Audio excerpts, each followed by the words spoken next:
পাঠ করছি শিখর চক্রবর্তী লেখা গল্প চতুরঙ্গ। রুলের মারের চোটে পিঠে দাগড়া দাগড়া লাল মোটা রেখাগুলো থেকে রক্ত ফুটে বেরোচ্ছে। যন্ত্রণায় কোঁকিয়ে যাচ্ছে টেবিলের উপর পিছমোড়া করে উল্টো করে শুয়ে রাখা সুতনু। মুখ থেকে হাহাকার বেরিয়ে আসছে। সত্যি বলছি স্যার, আমি কিছুই জানি না, বিশ্বাস করুন। কলকাতার মানিকনগর থানার ওসি দিব্যেন্দু বিশ্বাসের হাতে রুল উঠছে আর নামছে। যতক্ষণ না বলবে মেয়েটাকে কোথায় রেখেছিস, ততক্ষণ এটাই চলবে শালা। মুখ কী করে খোলাতে হয় আমি জানি। কনস্টেবল নিবারণ এসে কানে কানে কিছু বলে দিব্যেন্দুর। ঘাম মুছে ইউনিফর্ম গায়ে ঝুলিয়ে বোতাম আটকাতে আটকাতে নিজের চেম্বারে গিয়ে ঢোকে মানিকনগর থানার OC Dibyendu. Hello sir, good morning. ওপারে গম্ভীর গলায় রঞ্জন চৌধুরী, সিটিং এমএলএ, জনশক্তি পার্টির এবারেরও সম্ভাব্য প্রার্থী। ছেলেটা মুখ খুলেছে? না স্যার, একই কথা রিপিট করছে। কিছু জানি না। প্রিয়দর্শিনী আমায় দেখা করতে হেদুয়ার ধারে ডেকেছিল, পার্সোনাল দরকার আছে বলে জোরাজুরি করেছিল। তারপর সন্ধ্যের টাইম দেয়। আমি যেতে চাইনি, জায়গাটা সন্ধ্যের পর নির্জন হয়ে যায়। ওর সঙ্গে অ্যাফেয়ার আছে আমার, তাই না করতে পারিনি। কিন্তু গিয়ে কাউকে পাইনি। এসব কথাই ঘুরিয়ে ফিরে বলছে স্যার। মাই ফুট, ওই ছেলেটা সব জানে। ওর মুখ খোলাতেই হবে, ওকে ছাড়া যাবে না। সামনে ইলেকশন, নিশ্চয়ই অপোজিশনের কাজ। আপনি চালিয়ে যান, মুখ খোলাতেই হবে। আর সেটা কিভাবে করতে হয় নিশ্চয়ই। দিব্যেন্দু তাড়াতাড়ি বলেন, শিওর স্যার, ডোন্ট ওরি, আমি দেখছি। আপনি ভাববেন না, আপনার মেয়ের সন্ধান আমি 24 ঘন্টার মধ্যে ওর মুখ থেকে বার করে নেব। দরকার হলে ওর বাপটাকেও নিয়ে আসবো, নো টেনশন স্যার। স্যার, এবার কিন্তু আমার নর্থপোর্ট থানা পোস্টিংটা একটু দেখতে হবে। আপনি চেয়ারে বসে গেলে। রঞ্জন খানিক বিরক্ত হয়ে বলেন, ঠিক আছে ঠিক আছে, দেখা যাবে। এখন যা বললাম। মানিকনগর বিধানসভা এলাকার বিধায়ক রঞ্জন চৌধুরীর একমাত্র মেয়ে প্রিয়দর্শিনী গতকাল সন্ধ্যায় হেদুয়ার পাড় থেকে অপহৃত হয়েছেন।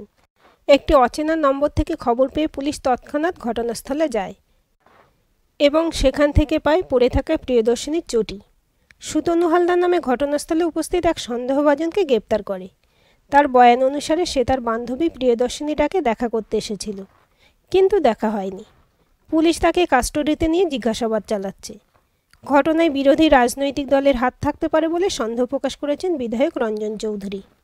সকালের খবরের কাগজের বয়ান ছিল এইরকমই। কাগজটা ছুঁড়ে ফেলে দিয়ে ফোনটা ক্রেডেল থেকে নামিয়ে রেখে মোবাইল সুইচ অফ করে ক্লান্ত বিধ্বস্ত রঞ্জন চললেন তার চিররুগ্না অসার পঙ্গু শয্যাশায়ী স্ত্রী বিদিশার ঘরে। এ বিপর্যয়ের কথাটা স্ত্রীকে অন্তত শুনিয়ে কিছুটা হালকা হবার জন্য। তিনি জানেন অনুভূতিহীন অসার মানুষটার কোনো প্রতিক্রিয়া উত্তর তিনি পাবেন না, তবু এটাই তার হালকা হওয়ার অভ্যস্ত পন্থা।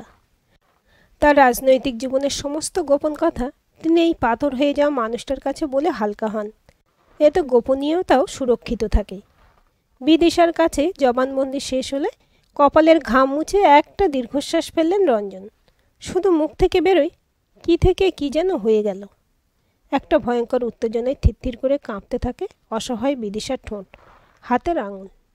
জরুরি ডাকে সামনে এসে দাঁড়ায় রঞ্জনের অতি বিশ্বস্ত নিজস্ব দেহরক্ষী, সমস্ত দুষ্কর্মের প্রধান পুরোহিত, তার ডান হাত, রাজাবাজার এলাকার ত্রাস মকবুল শামসি। এ আর এক পাথর, অনুভূতিহীন, স্বল্পবাক, যন্ত্রমানব বা দানব। এক হাতে কারুর গলা কাটতে কাটতে অন্য হাতে ভাত খেতে পারে এমনই হিমশীতল স্নায়ুর মালিক এই রত্নটিকে রঞ্জন উত্তরাধিকার সূত্রে তার রাজনৈতিক গুরু তার শ্বশুরের কাছ থেকে পেয়েছেন। শ্বশুর মারা যাওয়ার পর তিনি বুঝেছিলেন রাজনীতির কালো অধ্যায়গুলো পার করতে গেলে একে তার দরকার। এমন অনুভূতিহীন রোবট, যার একমাত্র কাজ চোখ বুজে মালিকের হুকুম তামিল করা আর সমস্ত ঘটনা বেমালুম গিলে ফেলা। এমন রত্ন ভাগ্যে বিশেষ মেলে না। মকবুল, তুই তো এমন ফেল করিস না। কি করে হলো এটা? তুই পৌঁছে কি দেখলি ঠিক করে বল। তুই জানিস মিথ্যে বললে আমি কি করতে পারি। আমার মেয়ের জন্য আমি সব করতে পারি। মকবুল এক কানে হাত ছোঁয়ায়, জিভ কাটে, মাথা নিচু করে লাল দাড়ি চুলকে বলে, হুজুর, গুস্তাকি মাপ। আমি গিয়ে দিদিমণিকে পাইনি। আমি আর আমার টিমের ইসফাক ক্লোরোফর্ম আর দড়ি গামছা নিয়ে রেডি ছিলাম। 5 মিনিট লাগতো। দিদিমণিকে কোনো তকলিফ দিতাম না। গাড়ি বাইরে ওয়েট করছিল, লেকিন দিদিমণি তো না মিলল। सिर्फ उनकी चप्पल मिला। तारपरी तो আপনাকে ইত্তেলা করি कि हम लोग যাবার আগেই कोई उनको उठा के ली গেছে। বিরক্ত রঞ্জন ঘাড় নেড়ে বিরক্ত হয়ে হাত তুলে চুপ করেন মকবুলকে। হঠাৎ চোখ যায় দরজার পর্দার তলায় দৃশ্যমান দুটি পায়ের উপর। এক মুহূর্তে শক্ত হয়ে ওঠে রঞ্জনের সারা শরীর। গর্জন করে ওঠেন, কে কে ওখানে? পর্দা সরিয়ে ভ্রুকুটি কুটিল মুখে ঢুকে আসেন দীপান্বিতা। মকবুলকে হিমশীতল দৃষ্টিতে দেখেন। মকবুল সালাম দিয়ে মাথা নিচু করে বেরিয়ে যায়। দীপান্বিতা কলেজ লাইফ থেকে রাজনীতিতে রঞ্জনের ছায়াছঙ্গী। একসঙ্গে মিটিং, মিছিল, অনশন, গ্রেপ্তার।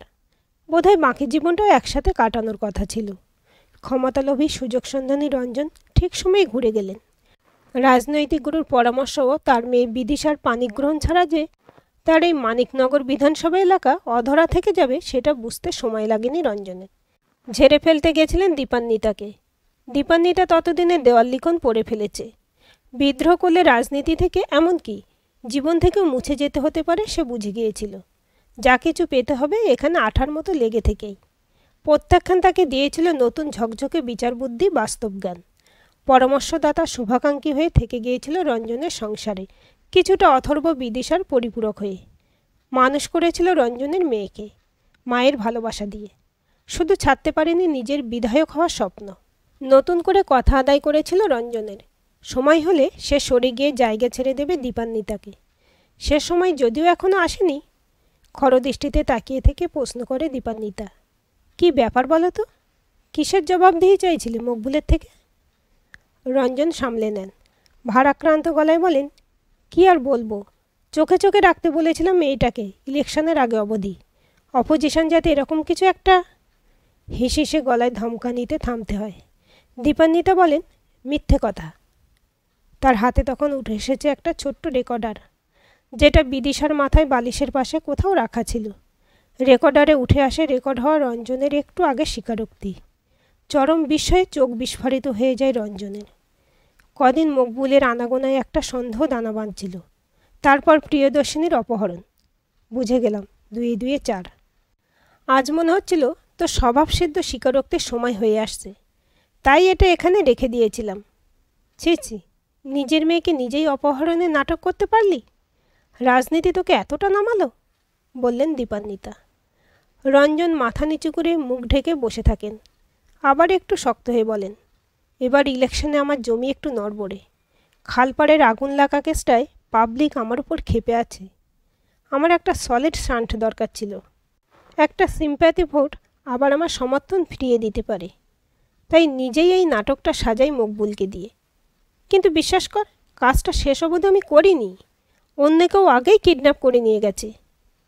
দীপান্বিতা আবার একই ঠান্ডা স্বরে বলেন, আমি বিশ্বাস করি না।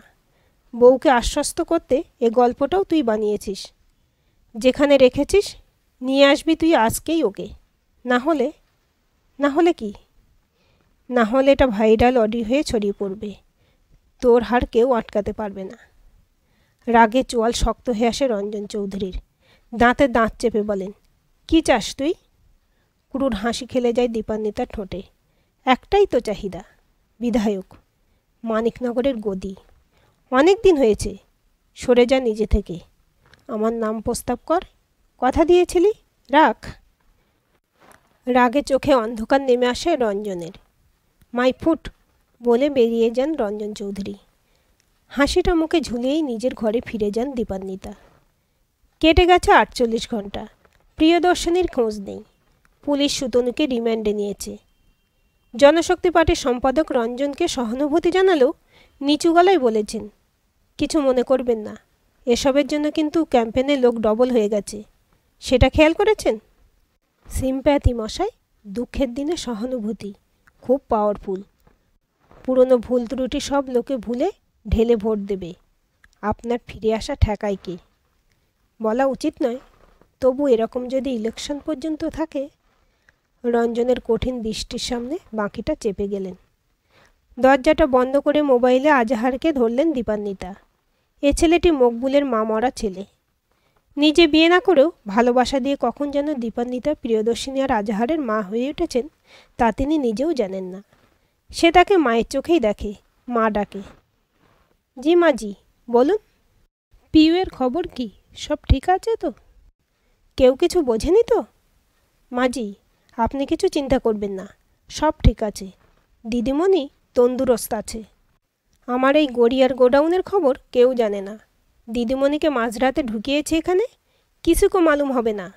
পিতাজি को भी नहीं। দীপান্বিতা আশ্বস্ত হন। ঠিক সময়ে আজহারকে পাঠিয়ে প্রিয়দর্শিনীকে তুলে নিয়েছিলেন তিনি, মকবুলের আগেই। টেলিফোন ভবন থেকে ফোনটা এলো রঞ্জনের কাছে বেলা 12টার পর। অফিসার বললেন, স্যার, যে নাম্বারটা ট্যাপ করতে বলেছিলেন একটু আগেই সেটা থেকে একটা ফোন গেছে, সাম আজহার শামসির ফোনে।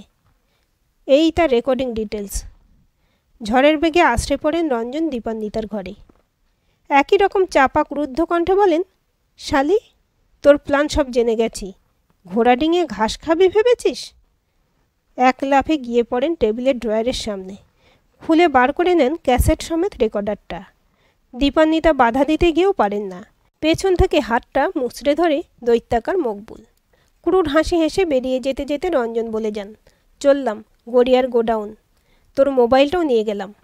এবার এমন জায়গায় মেয়েকে সরাবো কাকপক্ষিতেও টের পাবে না, একেবারে ইলেকশন মেটা পর্যন্ত। নিজে দাঁড়িয়ে থেকে মকবুলকে দিয়ে করাবো এবার। আধ ঘন্টা পরে গ্যারেজ থেকে মকবুল পিছনে রঞ্জনকে বসে গাড়ি ড্রাইভ করে বেরিয়ে যাওয়ার পরেই গাড়ির নিচে এতক্ষণ শুয়ে থাকা দীপান্বিতা হাত ঝেড়ে উঠে দাঁড়ালেন। ব্রেকের তারটা খুলে দেওয়ার মতোই দুষ্টুবিদ্যা তার জানা ছিল।